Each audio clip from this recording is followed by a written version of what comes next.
부교역자의 줌! 예, 여러분 반갑습니다. 우리 시청자 여러분 반갑습니다.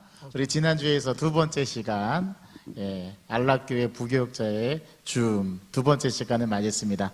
어떻게 한 주간 잘 지내셨죠? 네, 잘 지내고 있습니다. 네, 잘 지내고 있는 것 같습니다. 네, 반갑습니다. 오늘도 뭐 다들 바쁘신 일정들이 있으셨을 텐데요. 또 들리는 이야기에 의하면 오전엔 또 우리 정민신 목사님이 또 신방도 있으셨고, 또 다른 분들은 오전에 여러 가지 스케줄로 각자의 시간을 보내시다가 또 이렇게 만났습니다. 이번에 이제 두 번째 시간의 주제는 우리가 소통인데요.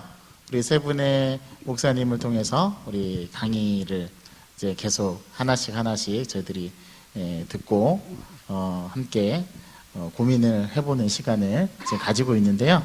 오늘은 전체 토론의 시간으로 같이 좀 이야기를 해보면서 이야기를 좀 나눌까 합니다.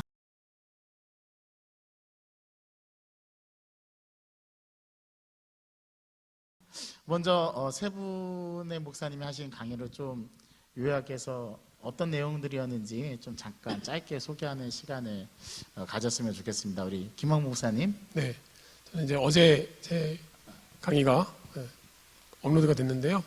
저는 교회사적으로 불통했던 한 선교사에 대한 이야기를 나눴습니다. 찰스 어빈 선교사라는 부산 지역의 의료 선교사였는데요. 그 선교사가 불통으로 인해서 결국 부산 선교지부에 영향을 미쳤고, 다른 선교사들과 주변 많은 사람들과 불화 때문에 선교사를 사임하게 되고, 또 사임한 이후에 이제 부산 선교지부도 없어지는 그런 안 좋은 영향들 많이 미쳤다는 사실들을 교회사적인 관점에서 보고, 우리가 불통의 결과들이 어떤 모습이 나타나는지를 조금 살펴보는 시간이었습니다. 네, 소통하면 또 이렇게 반대급부적인 측면도 우리가 또 불통을 생각할 수 그렇죠. 있는데요. 네. 그 불통에 대한 아주 좋은 관점, 또 좋은 사례들을 많이 이야기를 해주신 것 같아요. 네, 감사합니다. 우리 정대선 목사님은 예. 어떠한 그 주제로 이야기를 하셨는지 좀 함께 나눌 수 있을까요? 예, 저는 목회적 관점으로 소통을 바라보았는데요. 제가 생각에 소통에 있어서 가장 중요한 거는 공감이라고 할 수 있습니다. 그렇지만 제가 생각할 때 공감은 또 사랑이 밑바탕이 돼야지 그것을 공감할 수가 있다고 저는 제가 강의 시간에 말씀을 드렸습니다. 그래서 우리가 사랑할 수 있을 때 자연스럽게 공감할 수 있게 되고, 그에 대해서 더욱더 깊은 교제로, 깊은 대화로 갈 수 있다고 저는 강의를 드렸습니다. 네, 감사합니다. 듣고 보니까 우리 두 분께서 아주 좋은 강의를 해주신 것 같아요. 저도 이번에 이제 소통이라는 주제로 신약학적인 관점에서 또 성서학적인 관점에서 잠깐 짧게 이야기를 나누는데요.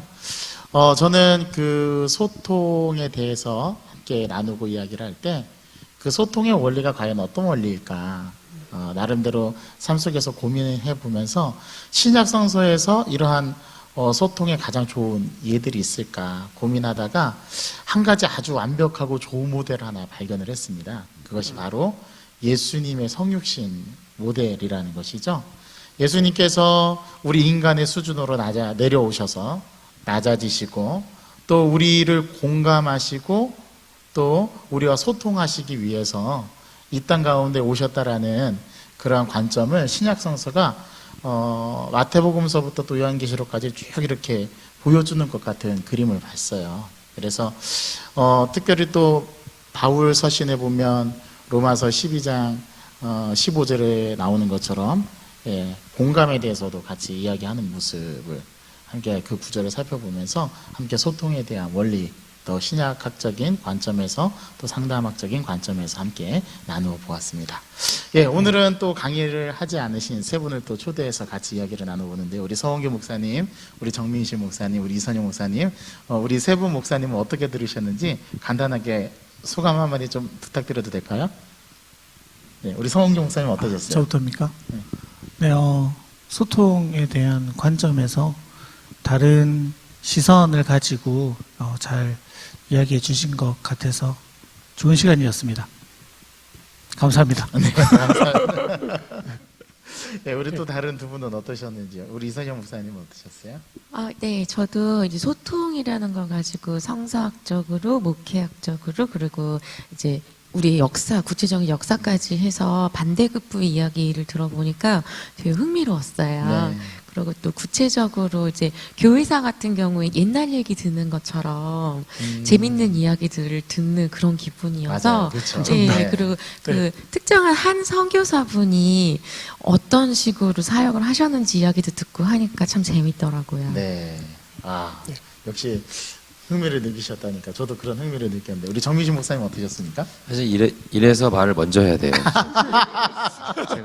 제가 하려는 말을 우리 이선희 목사님께서 다 하셔가지고 사실 저도 이제 세 분 강의 들으면서 그 역사학적 관점에서 그 실질적으로 있었던 이야기였잖아요.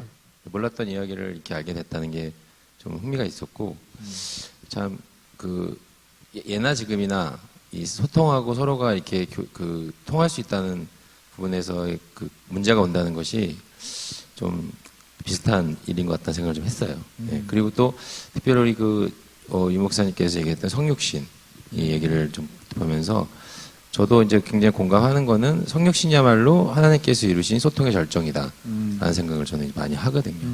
네, 왜냐하면 이제 뭐 이따가 또 혹시 뭐 이선희 목사님께서 구약학적 관점으로 설명해 주실 수 있을지 모르겠는데 구약부터 사람들이 계속 하나님을 보고 싶어 했던 그런 인간의 불신들을 하나님께서 직접 성육신의 모습으로 나타나셨다는 것, 그런 것들이 좀 좋았던 것 같습니다. 네. 네. 감사합니다. 또 강의는 안 하셨지만 또 세 분께서 그 강의를 또 들으시고 나름대로 또 고민하시면서 생각하신 것들을 나눠주니까 더 오늘 이야기가 좀 풍성하게 진행이 될 것 같은데요. 저는 그 강의를 들으면서 그런 생각이 들었어요. 우리 김항범 목사님 네. 그 강의를 들으면서 그 찰스 너빈 선교사의 어떤 불통의 그 대표적인 사례를 좀 이렇게 보여주셨는데 네. 더 좀 구체적으로 어떠한 점에서 우리 찰스 너빈 선교사가 좀 불통했었는지 그 소통과 좀 관련해서 그 당시의 상황 이야기를 좀 더 구체적으로 좀 들어보길 원하고요. 또 그러한 불통을 통해서 사실 소통을 이야기할 수 있잖아요. 그렇죠. 그래서 혹시 그러한 그 불통을 했던 찰스 어빈 선교사의 그 이후의 삶은 좀 어땠는지 그런 것도 좀 갑자기 궁금해지네요. 네, 일단 사실 찰스 어빈 선교사는 되게 흥미로운 인물이긴 해요. 우리나라 선교사 상을 받으라도 선교사들을 보더라도 좀 특별한 케이스긴 했는데요.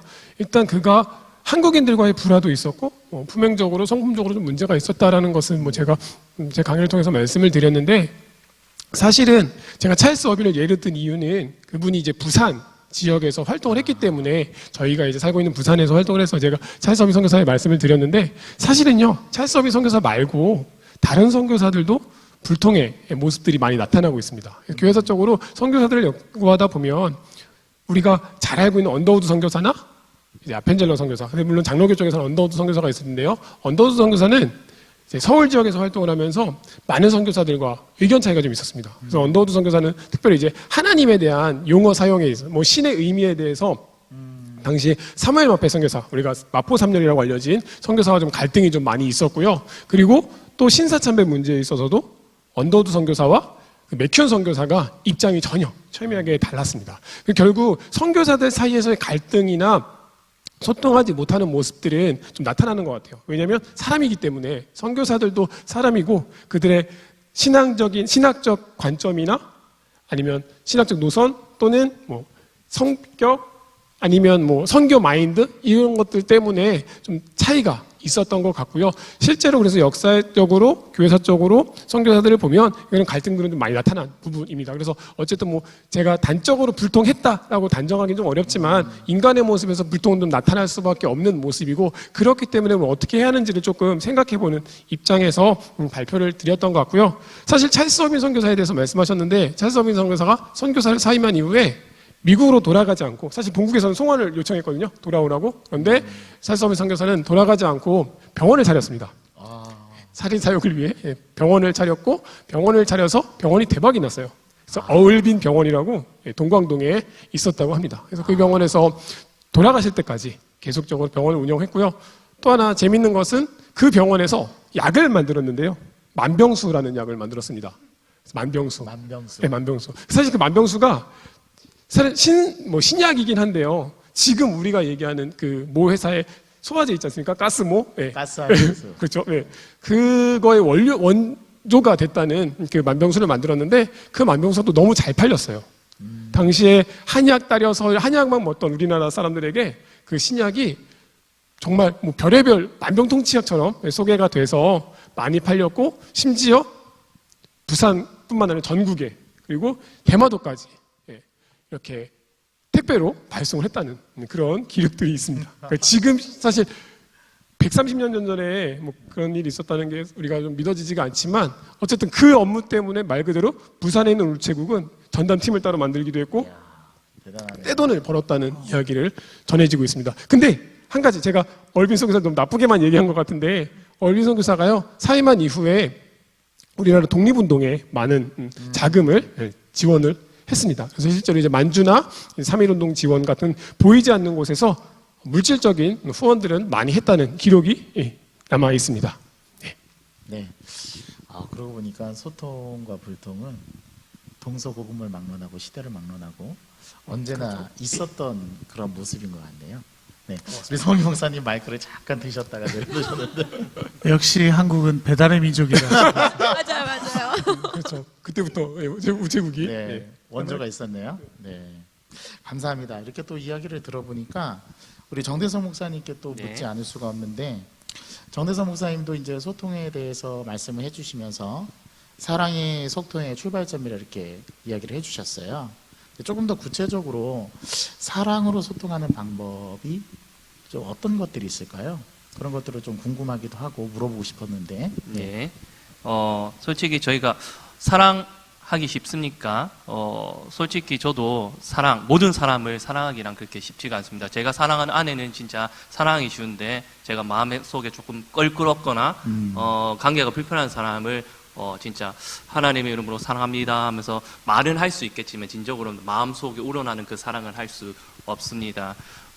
우리는 그만큼 연약한 존재이고 부족한 존재이기 때문에 그 사랑을 할 수 없지만 사랑을 우리가 만들어낼 수 없지만 사랑을 할 수 있습니다. 어떻게 할 수 있냐면요.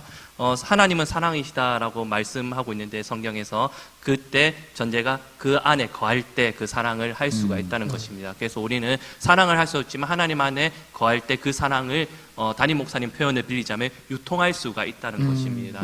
그래서 하나님 앞에 우리가 항상 거해야 되고요. 그렇게 해야지만 우리가 진정한 사랑을 할 수 있고 또 우리 성도들 간에 진정한 사랑에서 우러나는 그런 소통을 할 수가 있는 것입니다. 그래서 조금 더 구체적으로 그 사랑을 어떻게 해나갈 수 있을까라고 생각할 때 우리가 우리의 인간적인 방법으로 그 사랑을 하나님 앞에 나아가서 우리가 그 사랑을 해내겠습니다. 그거는 할 수가 없습니다. 그렇기 때문에 우리는 늘 기도함으로써 하나님 앞에 가까이 가며 또 하나님과 더 깊은 교제를 나갈 때 그것을 토대로 우리가 사랑을 할 수 있기 때문에요.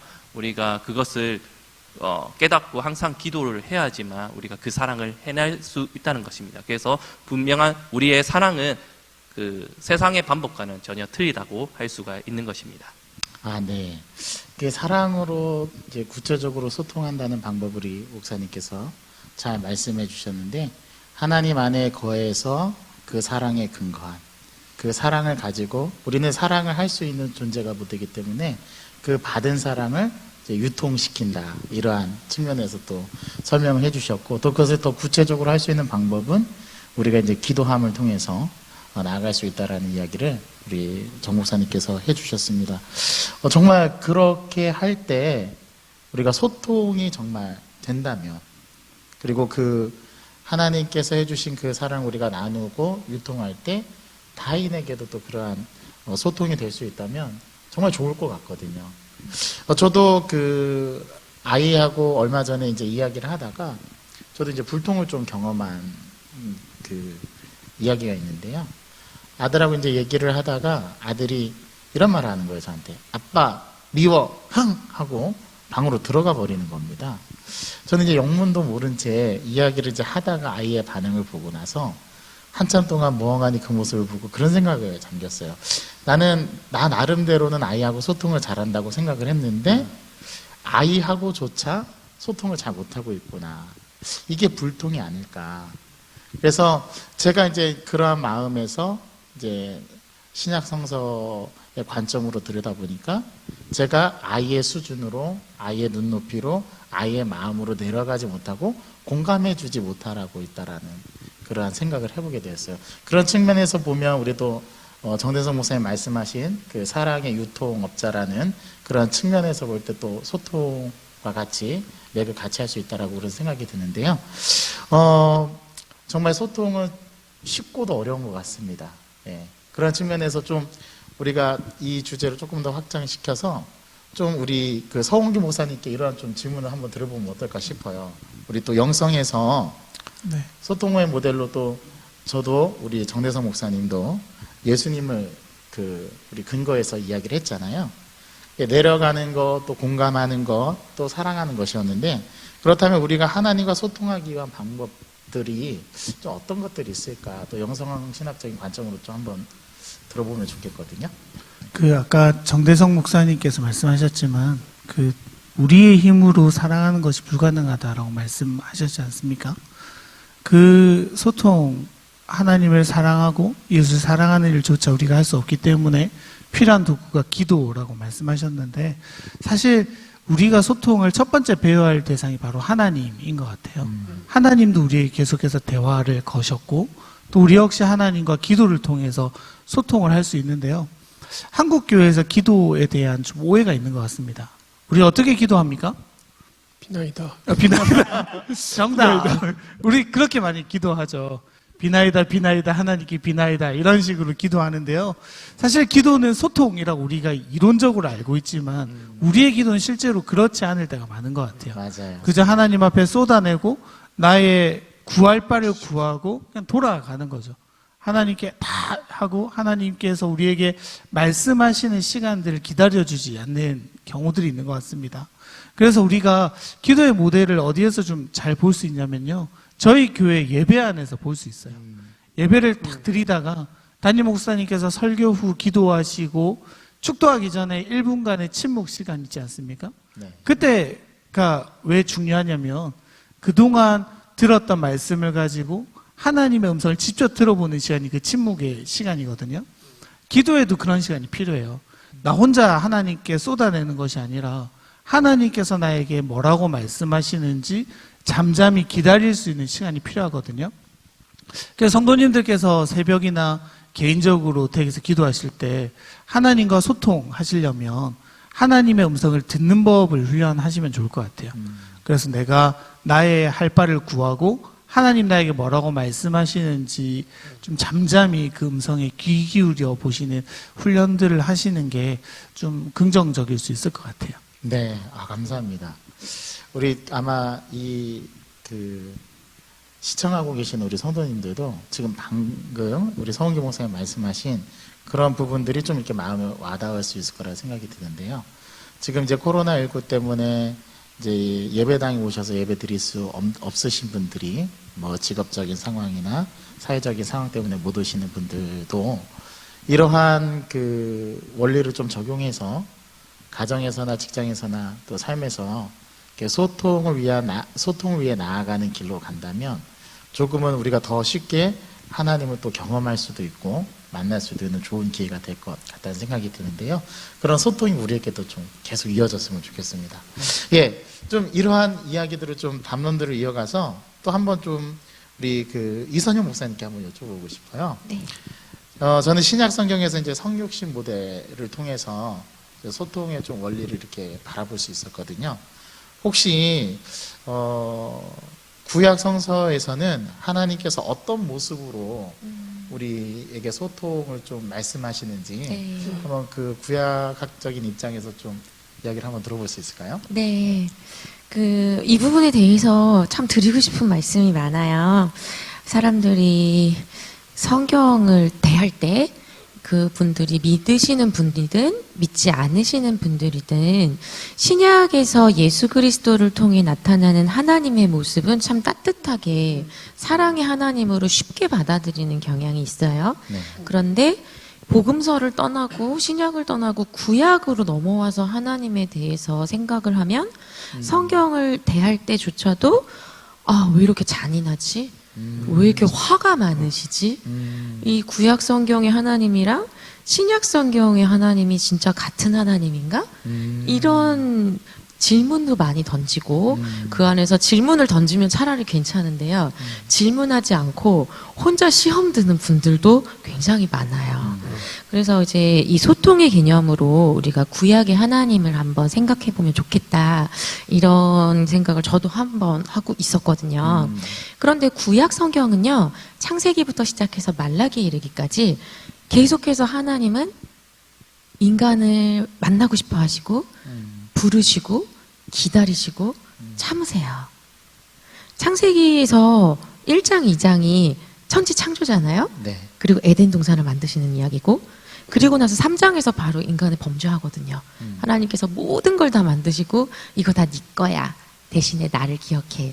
요렇게 하시자마자 인간은 범죄하거든요. 그 범죄하는 장소가 에덴 동산이에요. 그런데 이 에덴 동산을 하나님께서 만드신 이유는 인간과 만나고 싶으셔서 사랑으로 교제하고 소통하고 싶으셔서 그래서 이 에덴 동산에 창세기 3장 8절에서 하나님께서는 동산을 거니셨다고 돼 있어요. 그러면서 거니시면서 아담을 찾으세요. 그리고 또 출애굽기를 보면요. 3장에서 모세를 부르시거든요. 이 모세를 부르실 때 하나님께서 소명을 주시는데 뭐라고 하시냐면 출애굽기 3장 7절 8절이에요. 내 백성의 고통을 하나님께서 보셨다고 하세요. 그리고 그들의 부르짖음을 들으셨다고 하세요. 그들의 근심을 아신다고 하시고요. 그러면서 내가 내려가겠다고 하세요.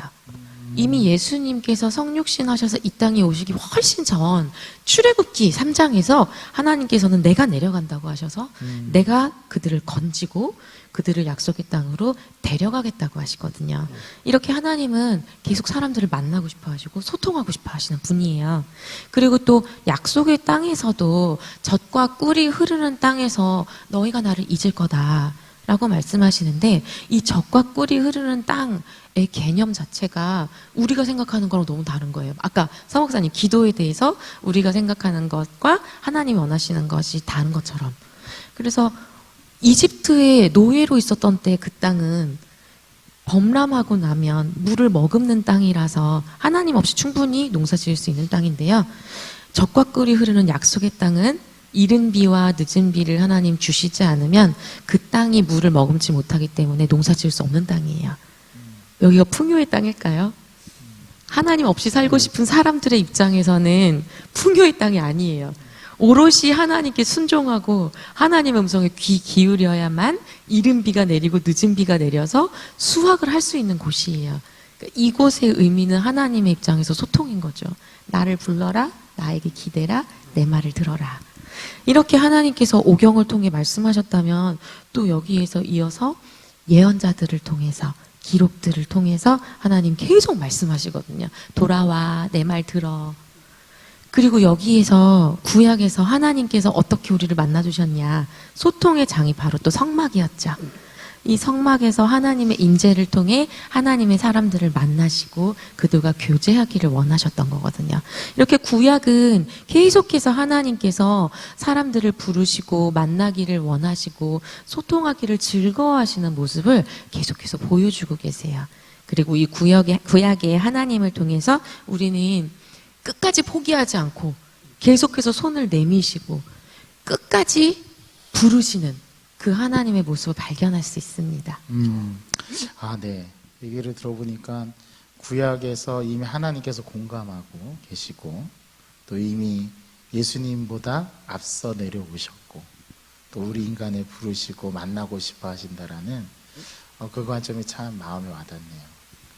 네. 구약 성서가 참 하나님께서 소통하시려고 하는 모습이 되게 풍부하게 나타나는 네. 사실을 목사님 이야기를 들으면서 많이 공감이 되었습니다. 네, 그렇습니다. 그 구약 성경에서도 그렇고 신약 성경에서도 그렇고 이 소통의 원래 맥은 같은 것 같네요. 예, 인간의 어떤 의지나 인간의 자발적인 참여가 아니라 하나님께서 우리 인간 세상에 친히 내려오셔서 우리와 같이 소통하시려고 하셨고 공감하시려고 하셨다라는 것은 소통의 가장 중요한 원리인 것 같습니다. 우리 이선영 목사님 말씀 들으면서 또 한 가지 이제 좀 확장시켜서 또 궁금한 점이 한 가지가 생겼어요. 우리는 어쩔 수 없이 이제 세상 속에서 살아가잖아요. 그런 측면에서 본다면 우리는 세상과 소통할 수밖에 없고 또 세상 안에서 살아가는 존재로서 소통을 해야만 하는 그런 존재임에 분명한데 우리 정민신 목사님 이런 좀 궁금증이 생겼습니다. 세상과의 소통이라는 측면에서 우리 교회가 가져야 할 문화적인 방법론이 있을 것 같아요. 또 신학도 있을 것 같다라는 생각이 드는데 혹시 목사님은 이 부분에 대해서 어떻게 생각하고 계시는지 좀 궁금하고요. 또 어떻게 우리에게 좀 접근할 수 있는 것이 있을까 좀 한번 들어보기를 원하는데요. 이 소통이라는 단어에서 사실은 제가 생각했을 때 가장 좀 취약한 공동체가 저는 교회가 아닌가 생각을 좀 하거든요. 그래서 교회를 이제 세상 속의 섬이다라고 얘기를 많이 하고 있습니다. 교회는 좀 고립된 공간이고 교회는 이 주변의 많은 건물들과 많은 문화 속에서 조금 이렇게 좀 동떨어져 있는 모습으로 비춰져 있지 않은가라는 생각들을 저는 좀 많이 하는데 제가 이전에 있던 이제 그 서울에 있던 교회는 이제 천호역에서 걸어서 뭐 한 1분도 안 걸리는 거리에 있는 아주 유명한 교회였는데 그 교회 같은 경우에는 이제 오랜 시간 동안 분쟁 때문에 주변 지역사회에서 거의 섬처럼 고립되어 있는 교회였죠. 네. 그래서 이제 그 교회도 좀 극단적인 상황이긴 하지만 근데 교회가 갖고 있는 대부분의 모습들이 좀 그런 게 아닌가라는 생각을 좀 해요. 교회는 근데 왜 이런 모습으로 비춰져야만 하는가라는 생각을 해보면은 아무래도 좀 교회가 갖고 있는 배타성이죠. 저희가 갖고 있는 정체성이기도 한데 예, 이제 우리가 갖고 있는 이제 복음의 진리에 대한 정체성으로 인해서 이제 그런 두려움들이 있는 것 같아요. 세상의 문화와 이게 좀 접목이 되거나 세상 속에서 사람들이 말하는 문화적 대중적 코드가 교회 안으로 들어오면 우리가 가지고 있는 정체성이 훼손되고 어떤 복음의 진리가 조금 희석된다라는 것들에 대한 두려움들이 다들 있는 것 같단 말이에요. 근데 저는 그런 두려움을 갖고 있는 거가 인간적인 생각이라고 저는 그렇게 판단을 하고 있어요. 왜 그러냐면은 기독교 역사를 돌아보더라도 기독교는 수많은 외부의 문화들과 계속해서 접촉해왔고 그 속에서 새로운 것들을 만들어 왔어요. 문화라는 게 그런 거예요. 그렇지 않습니까? 문화라는 것들은 서로가 소통하고 서로 간에 그 교제하고 서로 간에 많은 이야기들을 주고받으면서 재창조되고 재배치되고 그런 것들이 너무 자연스러운 거거든요. 우리가 흔히 하는 미술사를 보더라도 뭐 인상파, 허기인상파 같은 여러 사조들이 갑자기 나타난 게 아니에요. 이미 그 전부터 계속 지속되어 왔던 것들이 어느 순간부터 이렇게 서서히 새로운 어떤 기법들과 새로운 표현 양식들이 발생하면서 그런 것들을 이제 그렇게 구분을 짓는 단어로 표현을 한 것일 뿐인 거지 오늘 갑자기 뚝 떨어진 게 아니란 말이에요. 우리가 알고 있는 이 그 종교 개혁도 사실 마찬가지 아닙니까? 종교 개혁도 사실은 마틴 루터가 갑자기 딱 이뤄낸 게 아니에요. 이미 수백 년 전부터 수십 년 전부터 종교 개혁에 대한 의지들은 늘 있어 왔고 새로운 문화의 기독교적 우리 교회 그 문화에 대한 개혁의 정신들이 있어 왔거든요. 그런 것들이 쌓이고 쌓여서 종교개혁이 나타난 거란 말이에요. 근데 우리는 지금 그 세상의 문화를 교회 안으로 끌어들이는 거에 대한 그 좀 묘한 두려움들이 있어요. 근데 저는 그거는 인간적인 생각이라고 생각합니다. 왜냐하면 하나님의 절대성과 복음의 진리는 그렇게 쉽게 훼손되지 않습니다. 기독교 역사를 봐도 그래요. 오히려 그런 것들을 받아들여서 기독교적인 문화로 재창조해내야 된다는 거예요. 그렇잖아요. 우리 드럼, 이거 피아노, 교회에 들여오는데 얼마나 많은 시간이 걸렸습니까, 이거. 지금 뭐, 아직도 드럼 치지 말라는 교회 있을 거예요, 어딘가에. 있을 텐데. 예.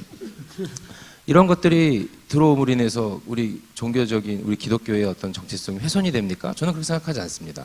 충분히 기독교적인 문화로 재창조시킬 수 있어요. 한 가지 말씀을 드리고 얘기를 마칠 텐데, 제가 이제 이스라엘에 갔을 때, 유대의 회당 터를 이제 방문을 했습니다. 성지답사를 갔을 때. 유대교 회당이라고 하면 어떤 이미지를 갖고 계세요, 목사님들? 유대교 회당. 뭔가 왠지 퓨어할 것 같고, 종교적으로 깨끗할 것 같고, 그죠? 뭔가 이렇게 하나님의 말씀이 선포되는 유대인들이 모였던 그 회당이라고 하면은 엄청나게 그런 종교적인 순수함을 지키고 있을 것 같다는 생각들을 갖고 계시죠? 충격적인 얘기를 하나 해드릴게요. 유대교 회당터에서 발견된 유대교 그 회당문으로 들어가는 위에 문설주라고 해야 되나요, 이거? 그 바위가 이제 거기에 남아있는데, 그 문으로 들어가는 그 바위 위에 어떤 문양이 새겨져 있는지 아세요? 메두사가 새겨져 있었어요. 예. 이렇게, 메두사 뭔지 아시죠? 이렇게 뱀 모양으로 이렇게. 그게 새겨져 있었어요. 네. 그 시절의 그 문화에서는 그러한 문양들이 자연스러웠던 거예요, 그냥. 물론 우리가 봤을 때 이교적인 문화고 봤을 때는 저런 게 저기 새겨져도 괜찮아라는 생각을 하고 우리는 그런 거부감을 갖지만 그 시절 사람들한테는 그게 그렇게 큰 거부감이 아니었다는 거예요. 그만큼 그 문화를 그럼 우리가 그런 얘기를 듣는다고 해서 유대교 회당이 이단이 되는 겁니까 지금? 그거는 그 종교의 어떤 그 역사를 봤을 때 그런 어떤 하나님의 진리 절대성이라는 게 훼손되는 거예요? 그런 거 아니잖아요. 예. 끊임없이 이어져 왔고 그 속에서 사람들은 정신을 지켜왔고 지금까지도 좀 이어져 오고 있다 생각하거든요. 그래서 이제 이러한 부분들에 있어서 제가 너무 두려워할 필요는 없다는 생각을 하고 교회가 이제 조금 이번 코로나 사태에서도 조금 세상과 소통하지 못하는 모습을 보여줬던 것은 신학의 부재, 공공신학의 부재가 아닌가라는 생각을 좀 했습니다. 공적신학, 공공신학. 그래서 세상 속에서의 교회의 공적 위치, 예. 세상 속에서 교회가 갖고 있는 공교회성에 대한 이해들을 좀 하게 된다면 세상과 소통하는 데 있어서 좀 더 많은 지평들이 열릴 수 있지 않을까라고 생각을 해봅니다. 네, 정말 놀랍네요. 맞습니다. 이 소통이라는 우리가 그 관점을 가지고 볼 때, 뭐든지 다 이렇게 진공 상태 속에서 결과물이 얻어지는 건 아닌 것 같아요. 예, 소통이라는 것도 우리 교회의 측면에서 이 소통의 관점으로 바라보면 우리 정 목사님 말씀해 주신 그런 부분들이 좀 확연하게 더 도드라지게 나타나는 것 같기도 하고요. 또 실제로 우리가 그런 모습이 아닌가.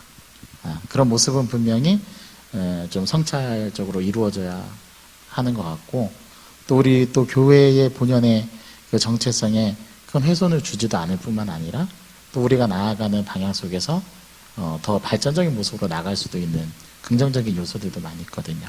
그런 측면들을 또 좀 잘 말씀해 주신 것 같고, 예, 굉장히 우리의 좀 생각과 사고가 지평이 좀 확장되고 넓어지는 것 같은 느낌이 드는데요. 예, 오늘 우리가 이제 이 소통에 대한 전반적인 이야기를 또 함께 5분의 우리 목사님과 함께 같이 이야기를 나누어 보았는데, 저는 그런 생각이 들어요. 어떤 생각이 드냐면, 우리가 이제 매주마다 한 주제 한 주제씩 우리가 이 주제를 가지고 함께 강의하고 또 함께 나누고 또 함께 토론하고 또 우리가 삶 속에서 좀 구체적으로 적용할 만한 것들을 같이 이야기를 좀 나누고 있는데요. 먼저 이 소통이라는 것도 우리가 이제 어떤 관점으로 바라보느냐가 굉장히 중요한 것 같습니다. 그래서 지금 다양한 관점들과 이해들을 지금 제시해 주셨고 또 그런 측면에서 우리가 많은 이야기를 들었는데요. 이런 부분에 대해서 우리 각자가 또 삶 속에서 어떻게 좀 이렇게 실천해 나갈 수 있는지를 좀 우리가 함께 한마디씩 좀 나누고 매짐을 하면 좋을 것 같거든요. 네, 그래서 우리 서 목사님부터 쭉 한번 이렇게 돌아가면서 좀 실질적인 실천적인 좀 이야기들을 좀 한번 해볼 수 있지 않을까 싶은데요. 아까 기도 이야기할 때랑 좀 이어서 생각할 수 있을 것 같은데요. 우리의 불통은 상대방이 무엇을 말하고 원하는지 잘 이해하지 못함인 것 같아요. 그래서 좀 실질적인 방안은 그냥 그 사람의 말을 들어주는 것. 그냥 수용하는 거 있잖아요. 아, 그래서 그렇구나. 아, 네가 그랬구나. 이런 마음으로 좀 충분히 들어줄 수 있는 시간이 필요한 것 같아요. 우리는 그렇게 하잖아요. 상대방이 말하고 있을 때 그 다음 내가 뭐라고 말하지? 무슨 코멘트를 하지? 이런 압박이 있는데 그냥 그런 거에서 벗어나서 그냥 그 사람이 말하는 바를 온전히 수용해주고 온전히 좀 들어주는 훈련들이 필요하지 않나 싶습니다. 좋습니다. 그렇게 한번 해보면 좋으실 것 같습니다. 네, 좋은 것 같습니다. 네, 저도 경청이 중요하다 생각했는데요. 제가 제 강의 때도 말씀을 했고요. 수요 예배 때도 계속 욥의 그 강의 설교를 들으면서 듣는데 고통을 당하는 사람에게 우리가 해줄 수 있는 거는 들어주는 것밖에 없거든요. 그 사람은 들어주기를 원하는 거지 우리가 무슨 해답을 주기 위해 해답을 우리가 던져주기 위해서 이렇게 하는 것을 원치 않거든요. 그냥 들어주고 공감할 때 자연스럽게 그 사람이 더 좋은 것으로 나아갈 수 있게 되고 더 자신의 기분이라든지 모든 삶이 정상적으로 돌아오는데 우리가 도움을 줄 수 있는데 우리가 항상 얘기를 할 때 저도 그렇지만 저도 이것이 잘 안 돼서 아내한테 많이 한 소리 듣긴 하는데 항상 제가 해답을 주기보다는 우리가 해답을 주기보다는 이미 우리가 그 사람의 이야기를 항상 들어줄 때 그 모든 소통에 조금 더 원활한 소통이 되지 않을까 싶습니다. 네. 네. 저는 뭐 일단 두 분에서 들어줌에 대한 부분들을 말씀해 주신 것 같아요. 경청에 대한 부분을 얘기해 주셨고, 또 제가 종사님 말씀하신 거에 조금 더 이제 보태자면, 공감하는 부분, 이제 잘 들었으면, 이제 그 사람의 이야기를 들음으로 인해, 이제 내 마음 가운데, 아, 그랬구나, 그랬었구나라는 것들을 공감하는 부분, 공감하는 부분이 우리 마음이 형성됐을 때, 이제 그 사람을 이해하고 배려할 수 있는 그 마음가짐이 중요하지 않을까라는 생각을 해봅니다. 잘 듣고 공감했으면 이제 그 사람을 이해했으면 정말 예수님의 마음으로 그 사람을 바라볼 수 있는 그런 모습들이 우리 안에 필요하지 않을까라는 생각을 해보게 되었습니다. 네. 저도 이제 김학무 목사님 이야기를 들으면서 저도 이제 사실 비슷한 생각을 했는데 저는 이제 제 아들하고의 그 지난주에 있었던 일들을 통해서 그런 것들을 좀 생각해 봤어요. 정말 그 아이의 수준까지 내려가는 것이 어렵구나. 예. 그게 공감을 해준다라는 거거든요. 그 오죽이나 답답하셨으면 예수님께서 우리 인간의 모습으로 오셨을까 그런 생각이 들기도 하는데요. 정말 내려가서 공감하는 이 공감은 사실 이제 이성적인 우리의 생각뿐만 아니라 감정적인 측면까지 내려가서 공감해 주는 것이 한번 우리들의 삶에서 실천해 볼 만한 가치가 있지 않을까. 그게 또 예수님의 성육신의 모델이었기 때문에 저는 한 주간 한번 그렇게 우리가 공감하고 내려가서 또 마음을 같이 나눌 수 있는 그 수준과 마음의 높이까지 낮아지는 그러한 실천적인 모습이 좀 필요하지 않을까. 그래서 저는 한 주간 그러한 삶을 좀 살아봤으면 좋겠다라는 생각이 듭니다. 네, 저는 이제 조금 더 현실적으로 들어가 보자면, 지금 가족들끼리 가정에서 생활을 많이 하잖아요. 그리고 특히 아이들이 학교를 아직 안 가다 보니까, 제가 이제 아이들이 학교를 안 가다 보니까, 가정 안에서 가족들이 하는 생활 가운데 소통을 어떻게 할 수 있을까, 이런 이야기를 조금 했으면 좋겠어요. 제가 사랑이 없어요. 그래서 제가 아이들을 낳고 가장 많이 했고, 지금도 하고 있는 기도가 사랑할 수 있게 해주세요, 얘야. 그리고 집 문에 들어가기 전에, 비밀번호를 누르기 전에, 하나님, 아이들의 이야기를 들을 수 있게 해주시고 사랑할 수 있게 해주세요. 잠깐 기도하고 들어가고, 그리고 가족들뿐만 아니라 주변에서 누구를 만날 약속이 있거나 또는 이제 신방을 해야 된다거나 혹은 우리 교회 친구들을 만난다거나 가장 짧은 시간 최종적으로 하는 기도가 성령께서 우리 마음문을 열어주시고 이야기를 서로 들어주고 나눌 수 있게 해주세요. 이 기도를 하거든요. 사랑할 수 있게 해주세요. 되게 짧은 시간이면 돼요. 몇 초면 돼요. 그렇게 기도를 하고 나서 상대방을 만나면 정말 하나님께서 역사하시더라고요. 그래서 사랑할 수 있게 해주시고 들을 수 있게 해주시고 내가 듣고 있다는 걸 상대방이 알 수 있게 해주시고 그리고 나서 이제 방법론적인 걸 보자면 눈 높이를 맞추는 걸 좋아해요. 그래서 앉아있는 사람이랑 이야기할 때는 옆에 가서 쪼그리고 앉아서 그리고 아이들이 이제 바닥에 앉아있을 때는 저도 같이 바닥에 앉아서 조금 저랑 관계가 있는 친구들인 경우에는 내 무릎에 앉아볼래? 우리 아이들 같은 집에 있는 제 아이들은 안 물어보죠. 일로 와! 안아서 무릎에 놓고 또는 이제 뭐 그런 식으로 옆에서 계속 눈높이를 맞추고 이야기를 하다 보면 저도 모르게 서로 마음을 열고 조금 더 깊이 있는 이야기를 쉽게 나눌 수 있게 되는 것 같아요. 그래서 하는 대답도 눈을 맞추고 하는 거랑 설거지하고 이렇게 뒤에 있으면서 하는 거랑 다른 것 같더라고요. 그래서 이런 식으로 우리가 소통을 한 발짝씩 조금 더 가까이 해볼 수 있지 않을까 하는 이야기를 나눠봤습니다. 네. 저군요. 네. 저는 실질적인 지침이라고 하면 좀 그렇고 하여튼 저희가 생각해 볼 수 있는 것들을 얘기해 보면은 사실은 그런 것 같아요. 저는 소통과 공감이라는 거는 좀 쉽게 얘기하면은 내 편 만들기라고 생각해요. 내 편 만들기. 그래서 누군가 이 사람이랑 나는 소통이 잘 되고 있어. 이 사람 내 말 잘 들어주네. 이 사람은 내 말에 잘 공감해줘. 라는 느낌을 줄 수 있는 거는 이 사람이 내 편이구나라는 생각을 하게 된다는 거죠. 내 편 만들기. 그러면은 소통이 잘 된다는 것은 그 사람을 내 편 만든다고 생각하면 좋을 것 같아요. 예, 내 편 만들. 그럼 내 편을 만들기 위해서 뭘 해야 되냐? 그럼 제가 생각했을 때는 우리가 생각보다 대화 중에 부정적 단어를 많이 써요. 제일 많이 쓰는 게 아니. 한번 돌아보세요. 우리 아니란 말 진짜 많이 쓰거든요. 교회 권사님들 카페 내려가서 대화하시는 거 한번 보세요. 서로 아니라고 하는데 계속 30분씩 얘기하고. 서로 아니 그러면서 막 1시간씩 떠드시는데 아니란 말을 제가 생각보다 굉장히 많이 씁니다. 근데 이제 그게 너무 일상적인 단어라서 사실은 내가 아니라는 말을 쓰고 있는 것조차 모르면서 쓰는 분들도 많은데 사실은 그거 똑같은 얘기거든요. 그게 아니고 내 말은 이거야라고 하는데 어떻게 보면 똑같은 말이에요. 그게 아니고라고 보다는 그래 그 말도 맞고 근데 내 생각은 좀 나는 이렇게 좀 생각하고 있어라고 대화를 하게 된다면 조금 그런 아니라는 단어를 하나 말씀드렸지만 그런 비슷한 류의 여러 가지 부정적 단어들 생각보다 그런 것들이 많아요. 그건 잘못됐고 라든지 그건 아니고 그건 틀렸고 라는 말들 생각보다 꽤 많이 씁니다.